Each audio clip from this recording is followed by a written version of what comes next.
Hey everybody, we are back here at the News Feed Cafe at the Boston Public Library. First of all, I'm not going to do the show unless I get a standing ovation. No, all right, no standing ovation, just an applause. Let's hear an applause from our studio audience. Now this is a good studio audience because the last time, no, this is a good studio audience. But anyways, everybody, welcome. This is Amplifies with Alberto Vasallo here at the Boston Public Library. I'm your host. We are here today at the GBH Studios at the Boston Public Library because we do these cool community conversations. We take different subject matters and we put a cool panel and then we just open it up. We have you guys, meaning our audience, participate. And then before you know it, we hope that you will learn something. We hope you will like it. And at some point, you will laugh. You right there, I'm going to make you laugh before the end of the show. I've got 45 minutes to make that young lady laugh. So let's get it rolling. I'm going to introduce my guest, and then, you know what, let me kind of give the theme, because I think the theme is going to really put this crowd a little more interested. Let me ask you a question. What does a Latino look like? What does a Latino look like? I'm going to tell you why. Some may know, and some of you may not, but really there is no single defining look as we come in all shapes, colors, and sizes. Now, remember, we represent a blend of Indigenous, European, African, and Asian ancestry. We have Afro-Latino, we have White Latino, and everything in between. And today, you are going to guess. As a matter of fact, there's one person on this panel who is not Latino. Do you think you can figure that one out? Who do you think is the non-Latino on this panel? I'm not going to tell you just yet, so you got to try to figure that out. Because $10. Huh? For $10. For $10. There is one of us here that is not Latino, just to show you the range. But everybody else is Latino. As a matter of fact, let's begin with my guest, Drew Rooks. Drew Rooks, ladies and gentlemen. Thank you. He is. Where are you from? I'm from here, but my family's from Argentina. Argentina in the house. All right, Argentina. You speak Spanish? Sí, hablo español. Okay, hablo español. Okay, next to Drew, this is going to get really good. This is really good. Betty Francisco. Betty, look at everybody here. Betty, are you Latina? Maybe. Maybe. What do you think? She is actually Puerto Rican, but Puerto Rican? And Chinese. Exactly. See? All right.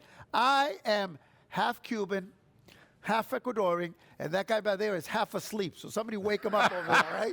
Wake him up. Anyways, but half and half. All right. Now, I'm going to save you for last. Okay. Over to the far left. Introduce yourself. Give me and he's an actor, so he can do this really well.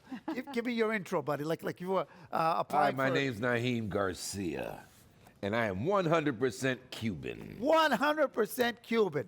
Now, I left her for last because you're definitely Latina. I mean, look at her, right? What do you think? I mean, if I saw her walk through, what language would you even start talking to her in? Colombia. Well, like Spanish, right? Well, Hey, Puerto Krista, Rican. ¿cómo tú estás, mi amor? How are you? Bien, ¿y tú? Bien, y tú? But look at, so your name and tell me. It's Krista Jones, and I work with a lot of Dominican professional athletes and Hispanic athletes, but I am not Latina. She is not Latina. So My Spanish is muy bueno. I think it's muy poquito. Muy poquito. They make fun of me all the time. I try. Yeah. All right, so for the next 45 minutes or so, we're going to take you into kind of their personal journeys because I bet everybody here on the panel, I'm going to have you answer the question that we all get. Ready? And I'm going to start with you, Drew. Do you ever, I know I've gotten this question, when they say, really? You don't look Latino. Have you gotten that question? Yep. All right, tell the audience how you respond to that question. I respond by saying that, while I was born here and I think I look very American and white and am in a lot of ways, everyone from my mom's side is from and still lives in Argentina for the most part. And Argentinians are not a particularly diverse group of people. They tend to look predominantly white and very European. A lot of them come from Spain, Italy, and Germany, and Poland and Russia, and it's a very European group. So despite not looking what most people expect people from Argentina to look like, that's what it is. Yeah, the World Cup team that won the last World Cup, the Argentina, best soccer players in the world, there was not much diversity on that team. They No. were very light skinned. They look like you, right? All white players. And that was a reflection of the country, the demographics of the country. Okay. You, my dear, you are a conundrum. I am. Yes. You are half Puerto Rican, half Chinese, and your kids are a third Honduran as well, That's right. right? Yeah. So, okay. A third. Yeah, because My your husband is Honduran. is Honduras. Bueno. Se puso mejor la cosa. All right, here we go. Exactamente. Oh, show off, Exactamente. show off. And they look Indian. And they look Indian, right? So you probably get it from both sides, from the non-Latino sides and from Latinos who say, "Tú eres Latina," Sí. right? How have you learned to navigate that throughout your whole life? Well, it's always been a challenge because I identify more as Puerto Rican. I grew up with my mom. I lived in Puerto Rico between 6 and 11 years old. I went to school there. So I always considered myself Boricua. Right on. I didn't understand my Asian heritage, but everyone would call me Chinita. So looking Chinese, everyone assumed I was. And when I speak Spanish, cuando empiezo a hablar español, they're like, ¿qué? Right. Hasta You mi blow their mind. esposo. It's You love that mind-boggling. part? Even my husband was like, "What?" when he first met me. So it's shocking because we have assumptions about what a Latino looks like. So I grew up in New York. You know, I call myself a Chino Rican because of that. Chino Rican. But growing up, I would do things because I wanted to look so much like my mom's family. So I would tan, I would curl my hair, I would do everything that I could to look, sound, behave more what I thought was Puerto Rican so that I could be perceived like that. But over time, I just came to accept both. Exactly. And they're beautiful. Do you know that Asian Latinos are the fastest growing population here in the U.S.? I do believe that. Yeah. I do believe that, yes. And there are a lot of Asian Cubans. Yeah, I mean, and we was talking about my great-grandfathers on both sides. One is Japanese, one is Chinese. So look at that diversity. But, you know, we have people from all over. I mean, a big family from Spain, Portugal. So it's a nice little mix when you look at your family heritage. You know, for me, I can at least go back to about 5 different bloodlines based on what my grandmother told me. You know, so then we have Native American, or at least Native, right? It goes allá, Taíno, Native, Spaniard, Portuguese, of course the African, and then Native and Asian. So this is a big diversity in your own bloodline. I mean, I have my grandmother. Mimo, if she was alive, she would kill me for saying this. But you know, when she didn't dye her hair, you see all the different patches of the cultural bonds that she has. Yeah. You know, the red, the brown and gray. And she would dye it, but this is her culture. It's all in our blood. You know, we can't hide it. But it's still like I'm forever being told by Latinos, tú no te ves cubano, you don't look Cuban. Then where did the term Afro-Cuban come from? Where did it come from? And why are we not why do you think all Latinos are supposed, as we used to say back when we was young, butter pecan, right? Right? Because that's the complexion. But at the end of the day, we're diverse. Latinos are probably the most diverse of all. Yep, that's what I was getting at, right? That diversity we always talk about. You can look like any one of us, and any one of you guys in the audience as well. That is part of the beauty of it. It's all shades. Now, you're the only one that's not Latina. Well, I've been mistaken many times. Actually, Betty, I have a funny story for you. We were out at a car show, remember, in Beverly one time, and you brought your daughters? That's right, yeah. And her daughters are gorgeous, and they were walking around, and I was with your family, and someone came up to me, a coworker, and said, "Your daughters are beautiful." I was like, "Yeah, they could be my kids." So I've been thought of as the nanny when somebody else that's brown skin. You with Because my my kids. husband is Honduran, but he is also black. Right. And so they think that I'm the nanny when I walk around. my- Really? Yeah. So how do you take that? How do you deal with that? Because there was a point in life that would have outraged me. I was like, I don't think she cares. I laugh yeah. because it just speaks to the misperceptions that people have, right? That And you know what? And honestly, let's talk, all right? Some of these misperceptions, they're not malicious. They're not, No. I mean, and we all do them because, to your point, Latinos do it all the time, right? All the time. All the time, right? tú no te ves cubano, you don't look Latino. Right. And I love it, especially when I'm around them and they're talking in Spanish. Yes. And they're saying And they're something talking about good you. or bad, right? And they're talking about me. Somebody was speaking and saying, and you know, didn't understand why let them cut the line as woman.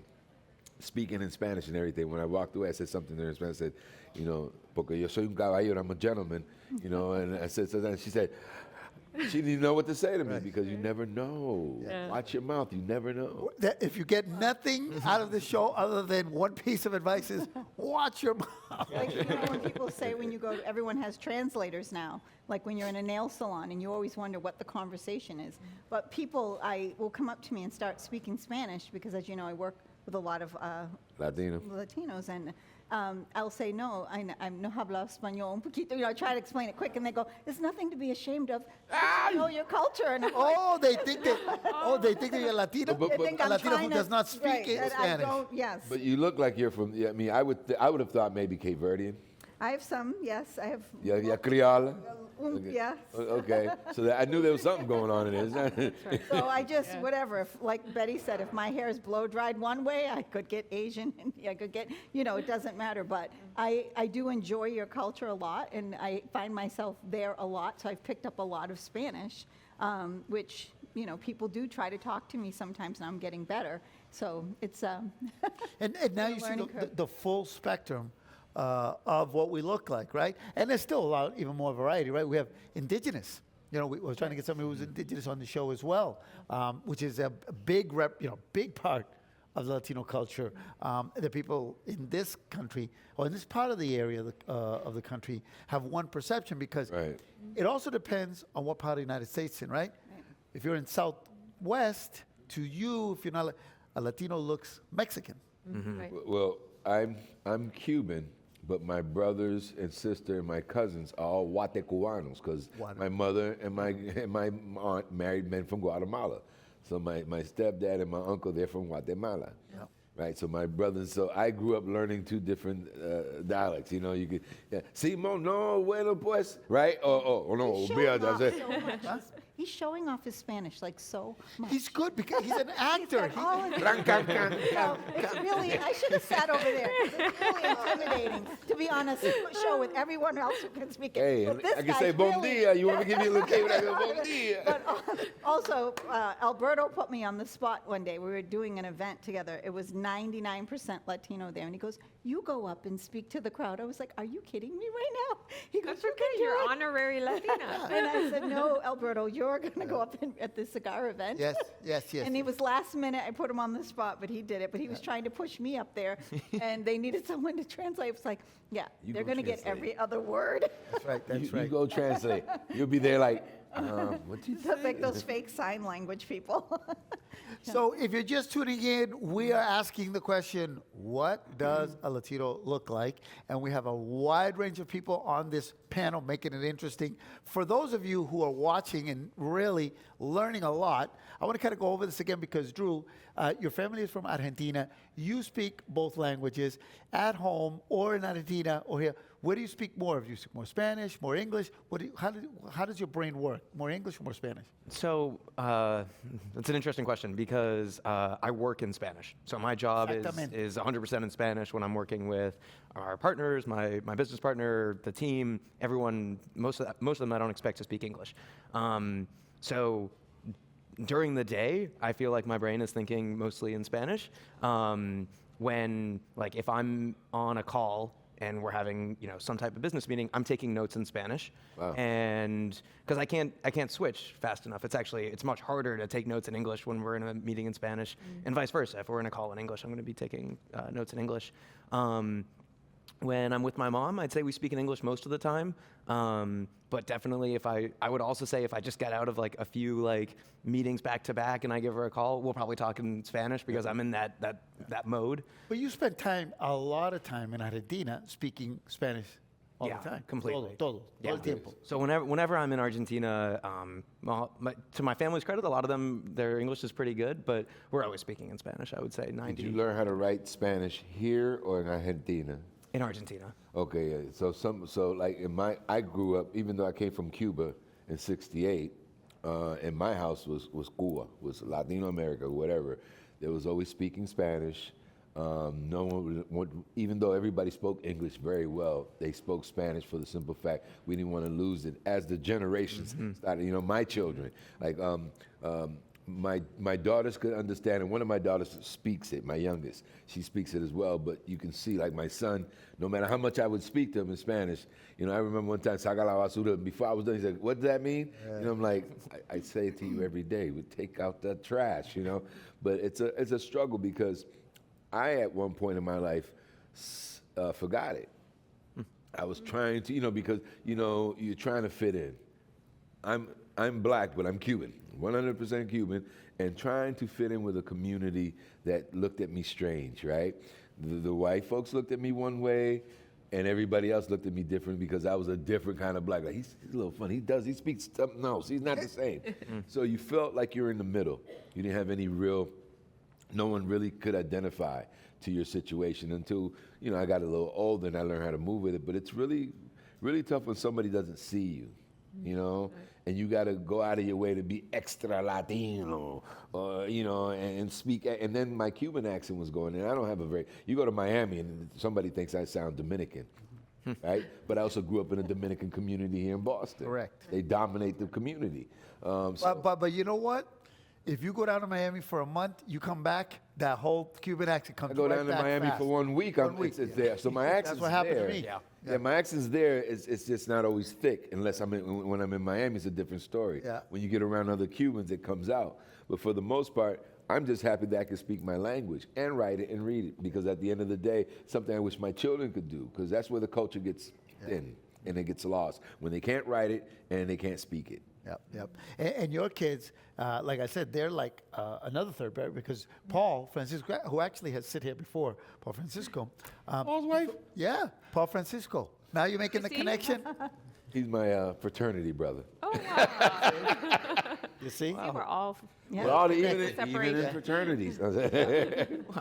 So, but the point was, and your kids are American, Honduran, Puerto Rican, Chinese. They've got all the whole mix, right? Yeah, it's interesting because they even tell me we don't fit in any Box. Yeah. Like not quite fit into the black, community or the groups.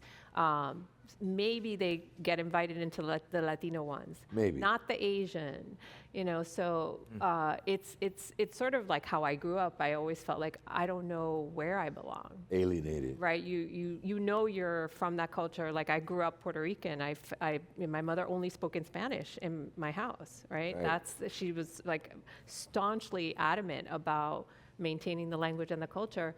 But yet, when others don't see you that way, it is really hard, right? To feel like you're accepted. Yeah, for me, it was difficult because I also had to deal with the American racism, which I thought it was an American thing, for real. I'm Latino. I don't have that problem until I started noticing that we had that problem among ourselves worse. And then when you go into the history of how this all kicked off, you're like, wait a minute, my own people? Yes. Culturally, it's very hard. My children, my daughters are very light, but you see them, you can tell they're Latino. You can tell, one of my oldest daughter looks African American because her mother's African American, but my youngest daughter, her mother's Puerto Rican, but you see it, but she's also, she's got the little, the hair, the everything else. So you look at her and you go, she's Latino or something, right? So, but to be able to just be identified, like the fact that I got to work so hard to let somebody know I'm Latino bothers me. Yeah. And it might be a little more difficult because I'm always lumped in one circle. Doesn't even matter. Even with Latino people, I'm dumped into this one group, which I don't have a problem with. Yeah, but let me ask you the other question, right? And then we're going to Krista. No. But you, young man, yes, sir, have also taken advantage of your, let's call, cultural ambiguity. Yeah. Because you're an actor, right? And I've seen the roles you've played, and you don't always play. I don't even ever see you play a Latino role. You play different roles. Actually, I did in this movie called Black Business. I played a Cuban black guy. But most of the time, it's always an American part. It's always Black American, and which is fine. Yeah. I stand with them as well. My children are their mother is Black American, so I embrace it all. But it is important for me to, which is why I was born Alexi Rene Garcia. Claro. I walk into as I got older and I became an actor, my name choice came from faith and a couple other things. But when I really, really wanted to make a point was, What is a Naheem Garcia, and what is walking through my door? What is about to walk through my door? Naheem Garcia. Think about it. Yeah. When you hear that name, what do you think? Yeah. It's either he's probably half black and half Spanish of some sort, or his mother may have married somebody, and all of the above. Yes, my stepfather adopted me. I really came to this country as Alexi Mora. And your stepfather's Guatemalan. Guatemala. Guatemalteco. I know your whole history. Yeah, Very well, interesting. we grew up in, Yes, we yes. grew up in JP. Ladies and gentlemen, when I knew him, he had a lot of hair. So, Krista, what are you learning today? Okay, if you didn't know already. Well, I've learned that you have to, accept everyone, because what I go through personally when people, especially the policuas, the grandmothers that want to tell me, nothing to be ashamed of, you should learn your language, and I'm like, I'm not. But I just think that you have to accept everyone and not assume by their face card who they are, and give them a chance and be accepting of everyone, because I wouldn't have gotten to work with the people I work with if they would only stick with people in their culture. So, I'm a sports marketing executive, so there's a lot of different Latino athletes from every sport, from MLB to NBA to UFC to soccer. They're everywhere, and they've given me a chance, and they constantly remind me I need to brush up on my Spanish. I imagine that when they first meet you, a Latino athlete, they start talking to you in Spanish. Well, and I've gotten the referrals from other Latino athletes, so that's how it grew. And people, just like you said, assumed that I was. And you've come to a lot of my events where I've had Alberto bail me out when I'm like, come on, I need you to translate. But because sometimes it's overwhelming. It could be a domestic athlete, an American athlete, but the group comes from everywhere. Exactly.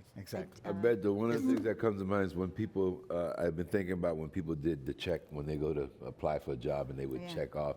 A lot of Latinos, we had a conversation, a few Latinos could check off white, right? Yeah. Those that looked white would check off white.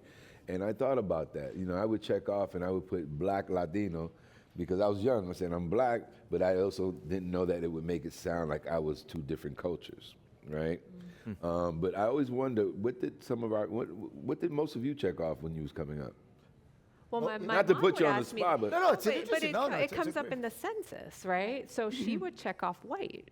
Your mom. My mom. My birth certificate Yeah. says white, But her brothers and I was born 68. are black. So, I'm 67. I mean, my father didn't fill it out, but whoever filled it out, They used to just look at you when you were Yeah. born. Yeah, and when I came to this country, Alexi Rene Mora. And the teacher in school told me, because my name didn't have an S, she said, no, there's an S at you. And I said, no, there's no S at my name. It's Alexi. But she spelled it Alexis. And my parents, being immigrants, was like, just leave it alone. So it's Alexis when it's not really my... Alexi. It's Alexi. Because I didn't understand why some Latino called me Alexi. I said, they're missing the S. So somewhere along the line, someone was telling me how I needed to be Latino and how my name needs to be used and written. There's always somebody trying to write and dominate something about you, very interesting conversation we're having today. The umbrella theme was, what does it look like to be Latino? And we've been talking about just a whole wide range with Andrew. Well, it's really Drew, so we'll keep it with Drew. Drew, yeah, you don't like Andrew, right? No. Yeah, My grandson's name's Andrew, so... Yeah. He likes Drew. He likes Drew. But what do you consider yourself? It's an interesting question, and I'm happy you asked it. And from my perspective, I was always very confused on that because while I do feel like on one half of my family it feels very Latino, and on the other half it feels very white. And I think about who's reading this and who's interested in why I'm checking this off and what does that mean. So if I'm thinking about if I'm applying to school or for a job, I feel like the way that I look and my name doesn't give me any, disadvantage, or I'm not going to be discriminated against in that regard. And so I often felt like it wasn't fair to put that I was Latino because that's not, I don't know, it was always confusing. Other times I felt like, well, I feel very connected to my Latino roots and my Argentinian roots, and that's kind of who I am. But I went back and forth sometimes on thinking about, is this going to favor me in a way that I don't deserve? Or is this going to disadvantage somebody else? Right. That's Did it right. make you It's feel interesting that you guilty? thought about the privilege of it. Yeah. Yeah. Drew, did it make you feel guilty in some kind of way? Yeah, absolutely. It's heavy. That's deep. And you are Latino, so you have no reason to feel Right. guilty. Yeah. But I get it. I get it. I get it. What are your kids? More than what you and Paul, because I've had Paul. We've talked about this with Paul, but Sophia and Giselle. Yeah. Well, what are they? Have you talked to them about this?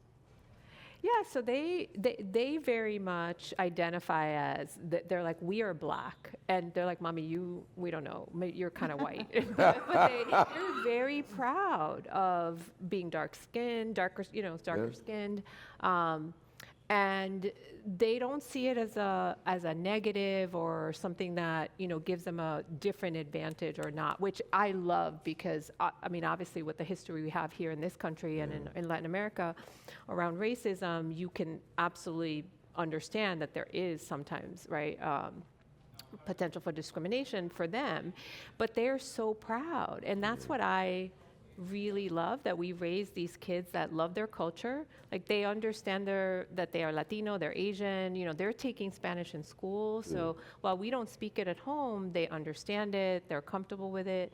And what we're raising is an amazing set of young women leaders, right, that are gonna appreciate their different cultures and the privilege that they have, and the pride that they have, being Latina, being black, being Asian.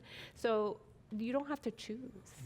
That's what I keep saying to them, like, it's whatever you want. But I face it a lot because, especially when I'm casting, I'm auditioning for, I just recently auditioned for a Latino part.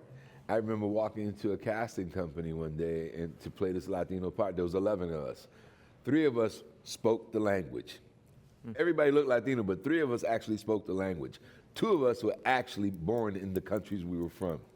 And when we walked in, I was the one person that they did not. Oh no, give him the cab driver part. He doesn't look Latino. And I was like, I remember you told me the story. I told you that's what I said. I'm more Latino than everybody on this line. That's right. Yeah. Right, but I won't get casted as a Latino. You can get cast as a Latina. I You can have get casted. Krista, Paul yeah. Angela Perry has cast me for everything. That's right, friend, Boston my Casting. good friend Angela Perry. Boston Shout out to Boston Casting. Casting. Who, by the way, was here before. Oh. We've had her here before. Yes, absolutely. She does a very good job to She make sure does. that we That Boston is well represented. Yes, you know. yes. She'll go into the neighborhood. Boston Casting, they'll go into the neighborhood. And most of them will do that effort. But I know for a fact that Angela herself has made it a point to reach out to the neighborhood. So thank you, Angela and Lisa. Well, we have given you a good dose of what does a Latino look like. So unless there's a lot of questions out there because people are eating or anything, Sandra Burke, what do you look like? Who are you? You're Mexican. Do you get that question too? Our producer, Sandra, is going to look for some audience members who may want to ask a question. Oh, you have a question. Okay. Absolutely. Okay. So everyone else can hear, right? So I was born in the United States, but my family is from Mexico. But everyone assumes, though, that I speak Spanish fluently, which, shame on me, I do not, but I'm learning more. So, yes. Excellent. Which also... Be proud, Angela. Yeah, but Lauren, I don't know where Lauren is, but that's also, right, another topic for another day is, does or not speaking Spanish make you more or less Latino? That's always That's been a another big thing. Right? That is, yeah. That is 'Cause another we thing. identify the language mostly with being Latino. Yeah. Right, Somebody over there. All right, question, Kentucky guy. Hola. My name is Vinny, and I'm from Lawrence. Yes. Okay. So I actually don't speak fluent Spanish. I don't speak any Spanish. The most Spanish I spoke was when I was working in a bodega when I was like 12, but then I lost it. And similar to, I have yet to get your name, but Krista. Krista, nice to meet you. I work in the sports field. I'm trying to create a professional career, but I've yet to been able to really come to terms with how to still feel strong in those spaces, because I understand that I am the direct representation of them that needs to be heard within the media, but it's struggling to like actually build that relationship. So can you maybe touch upon just like the uncomfortable feeling of still introducing yourself within like having passion, but understanding, hey, listen, like I want to grow, but listen, I can help you if you help me a little bit? Yeah, exactly. And I feel it's just being yourself and highly skilled in what you do, and people will choose you for your skill set more than your origin. And also, once you get that one person who believes in you, they will refer you to the next teammate and the next teammate. So it works that way, and you can do it. You just have to be confident in yourself, and when you approach them, you get that one pitch, that one few minutes where you get their attention, and if they start speaking to you in Hindi or Spanish or what all the languages I get, you say, excuse me, I just can't do, how good is your English? And if they say it's good, you just run with it. Awesome. But have your credentials ready to present yourself, and you'd be surprised. You might get 100 no's, but that one yes you get will lead to another yes. So just keep going. And where are your parents from? My mother was born in Ponce, and the funny thing is, her dad doesn't speak English. But because he wasn't around, he didn't have that relationship with her. So she grew up with her French Canadian family. Oh, wow. In which I, oh my goodness, only like just 2 years ago, really started to like appreciate and understand the sacrifices that they made to come and transition to the city of Lawrence and start to embrace the sacrifices they made. But also to his point as well was like, I never really embraced that. So like that's sort of like where I'm at in my journey in life, is appreciating where my families came from and understanding their sacrifices, but trying to like still understand that that's a side of me that I want to still represent. I just really don't know how to kindle that relationship with the family that's still in the city, because sort of like the city of Lawrence is split into two, and I truthfully feel like that side of the family doesn't understand me. But I'm at a point in my life where I'm like, hey, listen, like, we're family. I want you guys to understand who I am, and I want to understand you guys. We don't have that relationship as much as we used to because the family dynamic has shifted, but it's a time where we're understanding that we're better when we're together, and I want to, sort of bridge that gap within my family and try to show that obviously within my family, but the greater community as well, because we all need to show that, like you guys said, like we're all similar. We all have the same experiences. It's just breaking those down, those initial barriers. Yeah. A question, my friend. Well, not even a question, but I think it starts with wanting to know a little bit about your family history. Inquire about your grandparents or your great-grandparents. What was happening? If you don't start asking about what the family was doing in the country, you're not going to find a connection. Because they could tell you a lot of things, but unless you want to know your family history in your country, or at least the country that you originated from or your people originated from, that's a good place to start, right? Because, where did we live? What did we do there? And once you start having those conversations, that creates a bond. Because now I'm sharing some family history with you. Now I'm telling you about, well, your grandfather used to dance at, at the Copacabana, and Mima sang there too. Did you know that? And this is how I got, like my father, his brothers were very famous in Cuba. They were famous singers. About 2 years ago, my 50th birthday is the first time I ever saw an album of my uncles. And they were famous in Cuba. Don't ask me the name of the group. To this day, I can't remember. Right? But it was just nice to know that I came from a family, which explained why I'm in the talent, So start there. Start inquiring about your family and your culture. Good, that's Thank very you. good. Yep, absolutely. Okay, we've got another question from the studio audience here at the Newsfeed Cafe. Good afternoon. My name is Henny Oosthuizen, and I'm visiting Boston. I'm from South Africa. Oh. And our forefathers origin from France and the Netherlands, but we were born and bred in South Africa, and our language, which we talk, is Afrikaans. But in our country, which they call nowadays the Rainbow Nation, we've got 11 languages in South Africa, and we are very proud Excellent, excellent. of our country, and very privileged to have sunshine and winters, which is not as cold as Boston. Yeah. Ed, do you have a question for anybody here? No, but I'm happy. I just want to I have family from West Africa, so we're on the side. say West Africa is more or less. Of course she does. We just discussed that. She finally Criolla. came clean. The Criolla. She's the ambiguous one on the thing. And no matter, listen, even if you got an ink spot, you are who you are, you know? Oh, man. We have had a great time here at the Newsfeed Cafe. I want to thank GBH for giving us the time and the space and really this platform. This was a great panel discussion. Last month we did Venezuela. The month before that, we had done immigration. And I think I have something that you're going to like. I think next month, Okay. the topic will be here, what everybody's talking about or will be talking about, Cuba. What is next in Cuba? Things are happening very quickly in Cuba, around Cuba, the United States and Cuba. You as a Cuban know what I'm talking about. It's been going on for a long, it's been going on since the Spaniard-Cuban Wars. Yes. You know, it goes back. But now we'll be talking about maybe a different future for Cuba. So next month, tune in. We will be talking about Cuba, what is next. So I want to thank you. Drew, did you have a good time? I had a great time. Thank you. Excelente. Oh, wait, habla español. Sí. You got to prove it. Say something en español. A ver.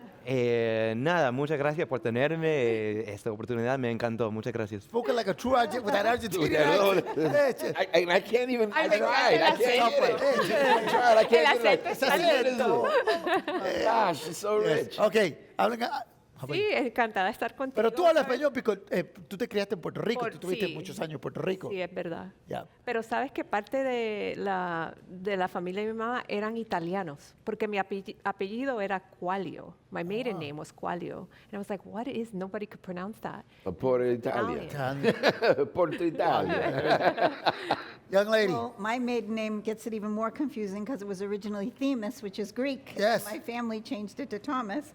But when you're talking about Cuba and all these Latin countries, you know, what's bringing us together too is FIFA with my sports brand. Yes. So people are starting to open up their, you know, minds to bringing everyone together, and I think FIFA's doing a I wanna go to job game. with that. Oh, yeah. Yeah. There's volunteer opportunities. They really are. All right, my friend, wrap it up. Bueno, gente, fue encantado estar con ustedes hoy.